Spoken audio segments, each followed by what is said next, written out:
नमस्कार दोस्तों, आप सबका एक बार फिर से हमारे YouTube चैनल पर हार्दिक स्वागत। मैं आपका दोस्त विवेक गुप्ता। दोस्तों, आज एक ऐसे टॉपिक पर बात करेंगे जिसकी बात आज हर कोई करता है, यानी कि फाइनेंस की। किसी भी जातक या जातिका के जीवन में ऐसा कौन सा समय होता है या उनके हॉरोस्कोप के हिसाब से ऐसी कौन सी दशाएं होती हैं जब वो अपने जो भी कर्म किया और उससे जो भी गेन हुआ उसको खुद वो पैसे को जोड़ नहीं पाते, उनका बैंक बैलेंस जो है बढ़ नहीं पाता है। या फिर ऐसा कौन सा समय होता है कि आप कुछ सर्विस दे रहे हैं या जॉब कर रहे हैं, लेकिन एकदम गड़बड़ शुरू हो जाती है और कई बार जॉब हाथ से चली जाती है। या कुछ लोग ऐसे भी होते हैं जो कहते हैं कि मैं अपना कर्म तो पूरी ईमानदारी से करता हूं, पूरी एफर्ट लगाता हूं, लेकिन मुझे गेन उस हिसाब से अब कुछ महीनों से कुछ सालों से नहीं हो रहा। और कुछ लोग तो ऐसे भी होंगे जिन्होंने कोई नया स्टार्टअप शुरू किया, अच्छा उन्होंने रिसर्च की उस काम के बारे में, अच्छी उन्होंने अपनी क्वालिटी पर ध्यान दिया, मार्केटिंग पर ध्यान दिया, लेकिन कुछ अरसे बाद चलने के बाद वो स्टार्टअप बंद हो गया। और कुछ तो ऐसे भी होते हैं जिन्होंने जो स्टार्टअप शुरू किया वो कुछ बैंक लोन लिया, लेकिन स्टार्टअप जो उन्होंने शुरू किया वो बंद हो गया। अब लोन उतारने की दिक्कत, ऐसे काफी फोन आते हैं मेरे पास कि बैंक का जो कर्जा है, जो लोन है, वो हमारे सिर पर है, उपाय बताइए। अब भैया, उपाय बताने से कुछ नहीं होता। मान लो कुछ लोग कहते हैं मुझे आकर कि कंसल्ट किया था किसी से, उन्होंने कहा जी सूरज को पानी दीजिए सुबह उठ के। अब मैं पूछने वाला जो क्वेश्चन है वो ये है कि सूरज ने कोई भैया आपकी गारंटी नहीं ली थी कि आपका काम धंधा नहीं चलेगा, कर्जा हो जाएगा और उसके बदले में आप पानी देंगे और सूरज कर्जा उतार देगा? ऐसा कभी नहीं होता। कोई भी एस्ट्रोलॉजर हो जो कहे मैं आपका कर्जा उतार देता हूं इस उपाय के करने के बाद, या मैं आपको अमीर बना देता हूं, या आपकी जो बैंक बैलेंस है उसको बढ़ा देता हूं, बिल्कुल ये कोरा झूठ है। और मैं हमेशा कहता हूं भैया इन चक्रों में मत पड़िएगा। सिंपल, आप खुद एस्ट्रोलॉजी सीखिए, कहीं पर आपको जाने की जरूरत नहीं है।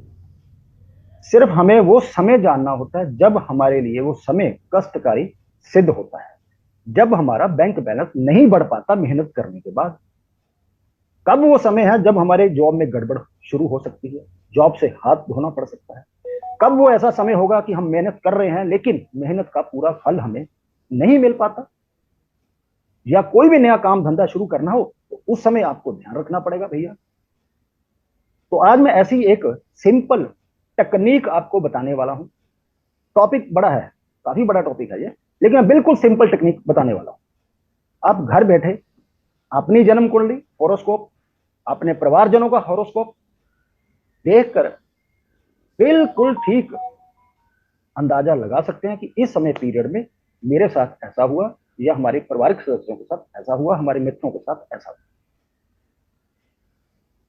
यहां पर मैं जो बात करने वाला हूं उस समय की, इसके लिए हम दशाएं लेंगे, लेकिन यहां पर मैं विषुवंतरी दशा नहीं लूंगा। यहां पर मैं जेमिनी की 4 दशाएं लूंगा जो कि राशियों की दशाएं होती हैं। और ये दशाएं जो है कम से कम 1 साल की किसी भी राशि की दशा चलेगी, ज्यादा से ज्यादा 12 साल की। ठीक। तो जो दशाएं चलती हैं उनमें अंतर दशा भी थोड़े समय के लिए होंगी। जैसे कि यहां आप देख सकते हैं स्क्रीन पर, स्कॉर्पियो वृश्चिक राशि की दशा चली जन्म से, उसके बाद तुला की चली, लिब्रा, विर्गो कन्या की, उसके बाद लियो सिंह, फिर कैंसर कर्क, और अभी इनको जैमनी यानी कि मिथुन राशि की दशा चल रही है। और इन्हीं के नीचे अंतर दशाएं चलती हैं ऐसी राशियों की। जिनको नहीं पता मैं बताने वाला हूं, सिर्फ 2 मिनट लूंगा कि यहां पर जो जो चार्ट होता है भैया, 3 तरह की राशियां होती हैं, चार शिखर दी स्वभाव, मूवेबल, फिक्स साइन और ड्यूल साइन। जो ये 4 राशि की दशाएं हैं, यहां बैठा हुआ प्लेनेट जो भी होगा वो अपने साथ लगने वाली जो शिखर राशि है उसको छोड़कर बाकी जो शिखर राशि है, जैसे कि ये सिंह, ये वृश्चिक, ये कुंभ, यहां पर बैठे हुए प्लेनेट को वो दृष्टि दे सकता है, या फिर ये प्लेनेट इनको दृष्टि दे सकते हैं, लेकिन सिथर राशि में बैठा हुआ प्लेनेट अपने साथ वाली जो मूवेबल साइन है, चर राशि है, वहां बैठे हुए प्लेनेट को दृष्टि नहीं दे सकता, लेकिन बाकी जो राशि है वहां वो अपनी दृष्टि दे सकता है। इसी तरह जो ये ड्यूल साइन है, मिथुन, कन्या, धनु और मीन, इनमें बैठे हुए प्लेनेट एक दूसरे को ही दृष्टि दे सकते हैं। ठीक, अब हमें करना क्या है, हमें यहां पर जो प्लेनेट है राहु केतु को छोड़कर बाकी के जो प्लेनेट है डिग्री वाइज, ठीक, 6 लार्जेस्ट डिग्री वाला प्लेनेट ढूंढना है। जैसे कि जिस प्लेनेट की सबसे ज्यादा डिग्री होगी उसे हम एक एक कहते हैं, आत्मकारक।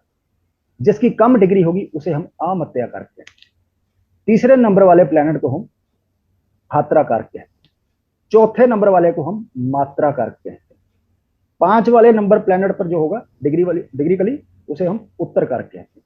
ये जो 6 नंबर वाला प्लेनेट है यह है ज्ञातिकारक का, यह खतरनाक प्लेनेट। इस चार्ट में वीनस बना, आपके चार्ट में कोई और प्लेनेट हो सकता है। बस इस टेक्निक में हमें इसी प्लेनेट पर ध्यान देना है, क्योंकि ये प्लेनेट कुंडली के जो बुरे भाव है 6, 8 और 12, इन भावों के कारक तत्व को लेकर चलता है। ज्ञाति कार का प्लेनेट जो है कारका ऑफ लॉसेस, इंसल्ट, ऑब्स्टेकल, परिवर्तन जो होते हैं, ठीक है, एक्सीडेंट का, सर्जरी का, कोर्ट कचहरी का, हॉस्पिटल का, जेल का, बीमारी का, इन सब चीजें जो है ये प्लेनेट लेकर चलता है। हमें क्या देखना है, कुंडली में सेकंड हाउस जो होता है हमारे बैंक बैलेंस का होता है, यानी कि ये हमारे कर्म है। कर्म से जो लाभ होता है ये वाला भाव है 11, ये हमारी इच्छाओं का भी भाव है। यहां से 4th भाव जो धन हमने कर्म से कमाया उसको रखने का, यानी कि बैंक बैलेंस का। ये 6 भाव जो आप सेवाएं देते हैं, किसी भी तरह की सेवाएं हो, या आप जॉब करते हैं, उसके बदले में जो आपको मिलता है ये 6 भाव। हमें क्या देखना है, हमें ये देखना है जो भी महादशा चले, ये जो ज्ञाति कारक है ये सेकंड भाव में नहीं होना चाहिए। अब होगा तब दशाएं तो चलती रहेंगी, कभी ना कभी तो आएगा वो सेकंड हाउस में, वो 6 में भी आएगा, वो 10 में भी आएगा, 11 में भी आएगा, रोक तो सकते नहीं हम लोग। तो ये इस चार्ट में अब वीनस जो है वो ज्ञाति कारक है, ठीक, 12th भाव में है, यानी कि जब इस जातक को कुंभ राशि की दशा चलेगी ये वीनस सेकंड भाव में आ जाएगा।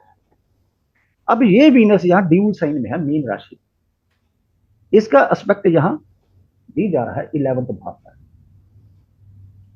लेकिन कर्म के भाव पर नहीं जा रहा, ना ही 6th भाव पर जा रहा है।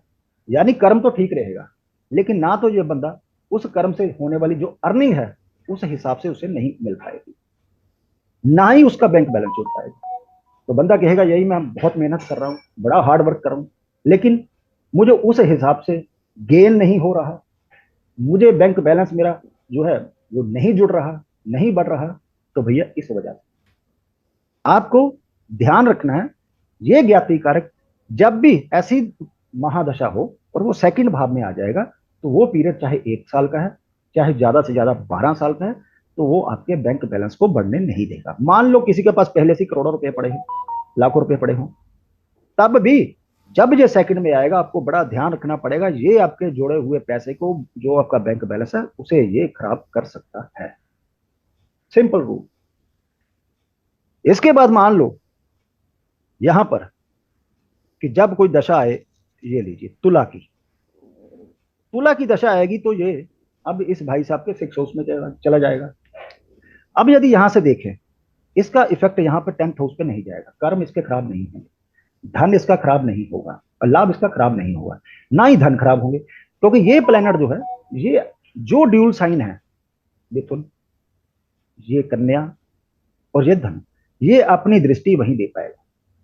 अब बैठा हो तो 6 में है, करेगा क्या, करेगा तो सही गड़बड़।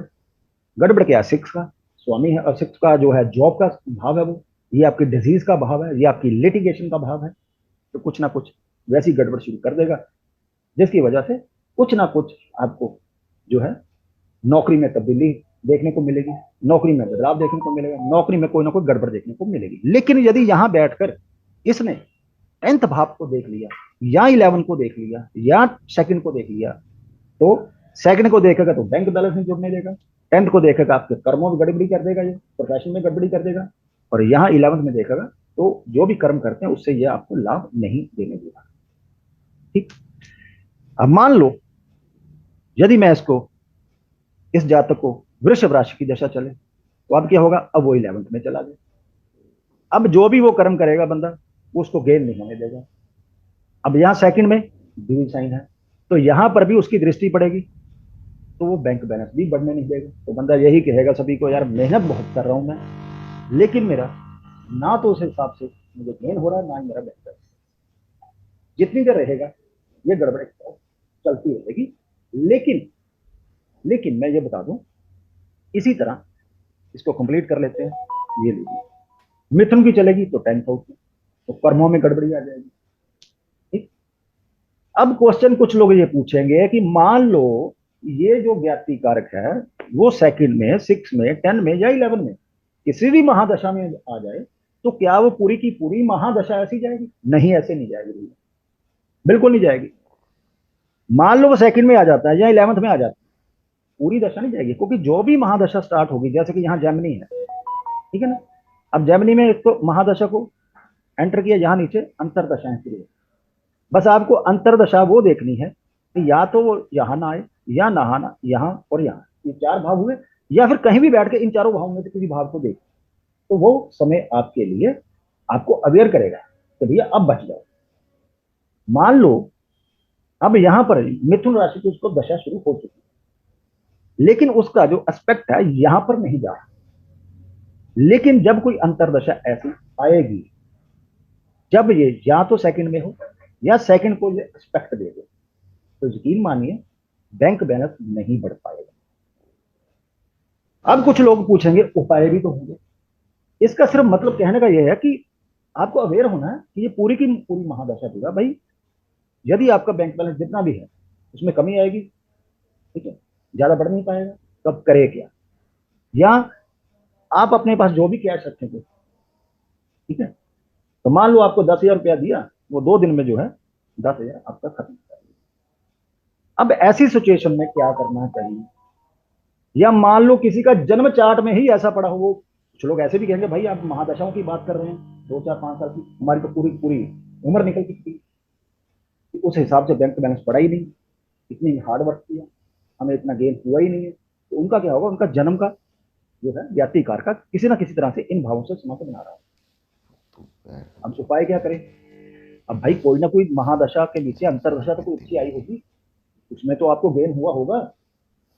तो जो गेन हुआ, जब आपको पता कि आपका सेकंड हो रहा है, आपका 11th हो रहा है, आपका 10th या 6th, तो जो भी पैसा आपको बन रहा है भैया, वो कहीं ना कहीं आप किसी दूसरी ऐसी जगह इन्वेस्ट कर दें जहां आपको लॉस का सामना ना करना पड़े। लाइक प्रॉपर्टी में इन्वेस्ट कर दीजिए, कहीं गोल्ड में इन्वेस्ट कर दीजिए, कोई एफडी में इन्वेस्ट कर दीजिए, कोई बच्चों के नाम कर दीजिए, क्योंकि आप अपने पास रखेंगे वो चला जाएगा।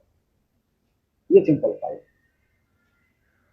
तो इस तरह से आप अपने जन्म चार्ट में देखिए कि 6th लार्जेस्ट प्लैनेट कौन है, और इस समय चर दशा, कोई भी सॉफ्टवेयर आप यूज करेंगे वहां आपको चर दशा मिल जाएगी, ठीक है। महादशा देखिए, फिर अंतरदशा, उसको लग्न बनाइए, फिर देखिए कि क्या वो सेकंड, 6, 10 या 11 या इन भावों को यदि दे रहा है तो आपको अवेयर होना पड़ेगा। Simple technique. तो इस तरह भैया आज का ये टॉपिक था। यदि ये टॉपिक आपको अच्छा लगा तो प्लीज वीडियो को लाइक कीजिए, शेयर कीजिए, कमेंट बॉक्स खुला है, आप अपने विचार वहां रख सकते हैं। और जल्दी ही मिलते हैं एक नई जानकारी के साथ, तब तक के लिए दोस्तों नमस्कार।